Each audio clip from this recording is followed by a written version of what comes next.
Annabel was born in a small, forgotten village on the edge of the old Blackwood forest. From the first day she could walk, she was drawn to the shadows cast by the tall, ancient trees just beyond her window. Unlike the other children who played in the bright light of the meadow, Annabel wandered alone, her eyes searching for something she could never quite explain. Her parents worried about her silent fascination with the unknown. Her mother, a schoolteacher, tried to fill their cottage with laughter and music, while her father, a carpenter, crafted dolls and toys to keep her company. But Annabel found solace not in these gifts, but in the faint, alluring whispers that drifted in with the evening mist. Every night, as dusk settled over the village, the shadows in her room lengthened and flickered. Annabel would hold her breath and listen, convinced that the forest was speaking to her in a language only she could hear. These whispers told stories of ancient treasures buried deep within the ground, unexplored paths, and secrets that waited for someone brave enough to find them. One evening, as a fierce storm rattled the village, Annabel heard a new sound, a gentle tapping at her window. Peering through the rain-speckled glass, she saw a tattered envelope pressed against the pane by the wind. With trembling hands, she opened it to find a map and a single sentence written in silver ink. "Bravery is born in the heart that listens to the unknown." From that moment, Annabel's childhood was defined by a sense of purpose. The forest was no longer a place of shadows and fear, but a realm of possibilities and mysteries calling out to her. Little did she know that this secret would shape the course of her life and reveal the strength she never imagined she possessed. The morning after the storm, the village awoke to broken branches, mud-stained streets, and the collective relief that their small houses were still standing. Annabel, however, couldn't think about the storm. Hidden under her pillow was the tattered map she had received the night before. It felt warm to the touch, as though it pulsed with a strange inner life. She spread the map across her small wooden desk, carefully tracing the tangled lines with her finger. The paper was old, water-stained, and faintly smelled of moss. At the center, a peculiar symbol was marked in shimmering silver, a circle with an arrow winding out from it, pointing deep into the forest. Around the edges, mysterious runes suggested a language Annabel had never seen before. Over the days that followed, Annabel became obsessed with the map. She woke at dawn to study every detail, comparing the drawings with what little she knew of the woods outside. When her parents asked about her newfound curiosity, she simply smiled and tucked the map away. It was hers to understand, a secret calling her to something beyond the dull predictability of her daily life. Finally, as the week's end approached, Annabel could wait no longer. Early one mist-laden morning, she quietly packed a small satchel with bread, cheese, and her father's pocket knife. The map, now memorized line by line in her mind, was her guide. She tiptoed past her parents' room and slipped outside just as dawn broke over the treetops. The woods were different at sunrise, alive with birdsong and the unmistakable scent of damp earth. The trees seemed to lean towards her, their twisting branches forming arches above her path. With each step, Annabel felt a mixture of fear and excitement thrumming in her chest. Nothing in her short life had prepared her for this, but somehow she knew she belonged right here amidst the ancient whispering pines. For hours she walked, following landmarks from the map, an oddly shaped boulder, a stream that crossed the path twice, a gnarled oak with branches like reaching arms. As the sun climbed higher, she found herself deep within the old forest, farther than any child from her village dared to venture. Suddenly, the world grew quiet. Even the birds stilled. Annabel stopped before a huge, fallen tree, its roots twisting out from the earth like clutching fingers. Here, the silver symbol from the map was carved into the bark, nearly erased by time. Her hands shaking, Annabel reached into the roots and felt something hard and cold, a small iron key wrapped in a scrap of velvet. As her fingers closed around it, she felt a rush of courage, as if generations of secret keepers and adventurers cheered for her in silent approval. Annabel tucked the key into her satchel and looked once more at the map. She understood now, the journey was only beginning. More secrets waited for her in the heart of the forest, and she, at last, was ready to find them. Annabel's steps became lighter as she delved deeper into Blackwood forest, the key nestled securely in her satchel. The trees grew taller here, their ancient trunks thick and knotted, draped with veils of silvery moss. Sunlight filtered through the dense canopy above, painting shifting patterns on the mossy ground beneath her boots. Every sound was amplified, the snap of a twig, the fluttering of a jay, the whisper of the wind weaving through the leaves. Though Annabel tried to quiet her nerves, the feeling of being watched grew with every passing minute. Yet what filled her wasn't fear, it was a prickling anticipation, as if the forest itself wanted her to unlock its oldest secret. As she crossed a narrow stream, stones slippery beneath her, she noticed more strange symbols, carved into the bark of trees, etched into rocks, woven from twigs and leaves and left hanging from branches. Each one seemed to call her forward. Hours slipped by as she followed the map's hidden clues, deciphering the route with intuition sharper than she'd ever known. The trail finally led her to a clearing she'd never seen before. At the center stood a solitary stone structure, half buried, covered in tangled vines and moss, its contours softened by age. It was a sort of altar or shrine, shaped like a rough-hewn table, with a shallow indentation at its center. The silver symbol from the map was carved directly above it. The key in her satchel grew inexplicably heavy. Cautiously, Annabel approached the altar. A hush fell over the clearing. She knelt and examined the indentation, noticing the precise fit for her iron key. Gathering her courage, Annabel slipped the key into the slot and turned it. At once, the ground trembled lightly and a deep, resonant chime echoed across the clearing. Vines unwound from the sides of the altar, shifting aside stones to reveal a hollow compartment beneath. Heart pounding, Annabel reached inside and withdrew a small, intricately carved box made of dark, polished wood. A faint, bluish light shimmered from within the engravings. Holding her breath, Annabel lifted the lid. Inside, she found an old, leather-bound journal and a medal engraved with the same silver symbol that had guided her. The journal was filled with careful handwriting, accounts of discoveries, sketches of strange plants, and observations about the forest that stretched back decades. As she delicately turned each page, she realized she was reading the words of another seeker, someone who, like her, was drawn to the mystery and beauty of Blackwood. One page in particular caught her eye. It described a hidden power within the heart of the forest, one that could only be found by someone who listened to the whispers of the woods and proved their courage. The final entry ended abruptly, as if the writer had been interrupted. The key is only the beginning. If I do not return, let the next to find this place carry on the search. The forest chooses its protectors. Annabel's heart swelled with wonder and responsibility. She realized her journey was bigger than she'd ever imagined. She was a link in a chain of keepers, chosen by the ancient woods to protect its mysteries, and to uncover them for those who truly listened. The sun was sinking below the treetops now, bathing the shrine in golden light. Annabel closed the journal, cradled the medal tightly in her fist, and made a promise aloud. I will continue the search. I will guard your secrets. I will listen. As dusk thickened around her, faint whispers rose in the wind once more, gentler now, almost approving.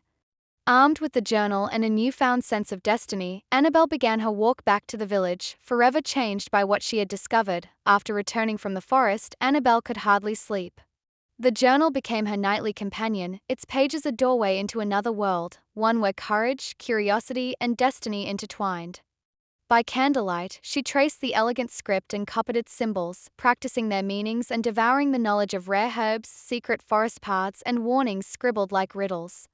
But Annabel now carried a secret weight. The medal and the journal burned against her heart, reminders that she was entrusted with something beyond her years. She wanted to share her discovery, especially with her best friend Clara, who believed in magic and dreams just as fiercely as Annabel did. But whenever she found herself about to confess, fear stopped her. The journal's final entry haunted her. The forest chooses its protectors. How could she be sure she was worthy? Yet Annabel was not as careful as she believed. Days passed, and word spread through the small village that Annabel had been wandering farther and farther into the forbidden woods, always returning with mud-stained skirts and a distracted look. Whispers grew around her family, concerned mothers clutching their children, old men muttering about the forest's dangers. Her parents demanded explanations, but she could not explain a truth that even she barely grasped. One evening, Clara followed her. Unseen at first, Clara watched as Annabel crept to a clearing behind her house and took out the medal, holding it up to the moonlight. The silver symbol shimmered, and for a brief moment, the air thrummed with that same mysterious energy Annabel had felt in the forest. Clara, frightened and entranced, let out a gasp. Annabel whirled around, fear and betrayal flashing in her eyes. Clara? What are you doing here? Clara stepped forward, desperate to understand. You're hiding something. Please, Annabel, tell me. I can help, I want to help. Annabel clutched the metal, torn between loyalty and self-preservation. What if revealing the secrets of the forest put both of them in danger? What if Clara wasn't chosen? What if she couldn't hear the whispers? The shadows seemed to gather, the invisible barrier between the girls thickening with every second of silence. In that tense moment, a new fear bloomed inside Annabel, a fear not of the unknown, but of losing the only friend who truly mattered to her. Still, she made her choice. I can't tell you, she whispered, her voice trembling. It's not just my secret. The forest, it's more than you can imagine. Please, Clara. Trust me. Tears filled Clara's eyes as she turned and ran. Annabel stood frozen in the moonlight, the metal heavy in her fist and guilt heavy in her heart. That night, Annabel realized that carrying a secret sometimes meant carrying a burden heavier than any ancient key or forest riddle. Trust, once broken, was nearly impossible to mend. But the forest's call was impossible to ignore, and as she opened the journal again, another secret map slipped from between the worn pages. This one was different, marked not by silver, but by a deep, swirling red. Annabel wiped away her tears and studied the new map, suspicion and resolve replacing her sorrow. She understood, to earn back what she'd lost, she would have to face a far greater challenge and descend deeper into the mysteries and dangers of Blackwood Forest than ever before. Annabel spent the next days in near silence. The rift with Clara hurt her deeply, and guilt nagged at her as she moved through her chores, her mind always drifting to the new map and what the swirling red lines could possibly mean. Each night, as the village slept, she pored over the old journal and the new map, committing every detail to memory, growing more certain that the answers she now needed, answers not only to the forest's secrets but to the tangled pain between her and Clara, could be found in the hidden places below Blackwood's surface. One grey morning, a fine drizzle blanketing the village, Annabel took her satchel, slipped the metal and both maps inside, and quietly set out toward the edge of the forest. She felt the journal's weight pressing against her side, silent, steady, a reminder both of duty and of all she might lose. The journey was different this time. Shadows clung more closely, and the birdsong seemed stilled. The deeper Annabel entered, the more she noticed the forest changing around her. Trees bent together over narrow paths, blocking her way, then shifting as if to show her a new direction. Twigs snapped behind her once, but when she turned, there was nothing. By the time she reached the marked spot from the red map, a haphazard pile of mossy stones behind a low, overgrown ridge, the world felt breathless. The red map's spiral symbol was carved on the largest stone. Kneeling, Annabel traced the symbol with the metal, and a low, grinding rumble echoed beneath her. The ground trembled, and the stones slowly parted, revealing a narrow stairway curling down into blackness. Despite shivers crawling up her spine, Annabel drew a deep breath, lit her lantern, and started down the stone steps out of daylight and into the earth. The passage narrowed and twisted. Strange symbols covered the walls, some familiar from the journal, others new and ominous. The only sounds now were the echo of her own breath and the drip, drip, drip of unseen water. After what felt like hours, Annabel found herself in a vast, circular chamber lined with pale, ancient stones. Through cracks in the ceiling above, thin fingers of roots dangled and swayed. In the center of the chamber stood an old iron pedestal, on it, a box so similar to her last discovery she shuddered with recognition. But this one was chained shut, and not even the metal could open its ancient lock. On the floor before the pedestal, someone or something had drawn a labyrinth in red dust. Slowly, Annabel noticed a pattern. In order to unlock the box, she would have to trace the labyrinth with her hand, following a pathway that matched the roots of the forest she'd walked above. Each twist and turn was a memory, her first ventured path, the stony bridge, the shadowy glen. Her heart pounded in her chest. It was a test meant only for her. Hand shaking, she began to trace. The chamber responded. Light sparked from the labyrinth, and the walls shimmered with flickering images, faces of guardians and seekers long gone, moments from her own childhood, her laughter with Clara, her mother's stories, her father's comforting arms. Annabel stumbled, nearly breaking the line as guilt and longing gripped her, memories flooding her soul. But she knew now that facing the mysteries of Blackwood was also facing herself, her fears, her hopes, her regrets. With the last careful movement, she completed the labyrinth. The red dust swirled up like smoke and the ancient chains fell from the box. The lid creaked open. Inside was a single message, inscribed on a thin piece of obsidian. To heal the forest, heal your heart. The truest courage is forgiveness. Tears stung Annabel's eyes. She understood at last what her journey meant. She was not only chosen to guard the forest's secrets, but to mend what had been broken within and around her. Strength alone was not enough.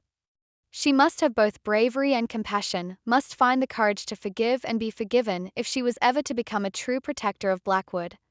Clutching the message, Annabel felt the forest's hush settle warmly around her, no longer forbidding but full of hope. She knew what she had to do next. Dawn was breaking as Annabel climbed out of the labyrinth and returned to the waiting forest. The sky was tender with morning light, dew glimmering on every leaf, and the world felt newly awake. She paused on the ridge for a long moment, holding the obsidian message tightly, the words echoing in her mind. To heal the forest, heal your heart. The truest courage is forgiveness. For all her journeys through shadow and silence, Annabel understood now that the most difficult path was the one back home. The medal hung heavily against her chest, no longer simply a mark of destiny, but of the burdens and choices she had made. That evening, with the sun setting behind distant fields, Annabel found herself at Clara's door. Her heart thudded as she raised her hand to knock. Clara answered, her face weary and tired, her eyes still hurt from the night Annabel had pushed her away. They stood in silence at first.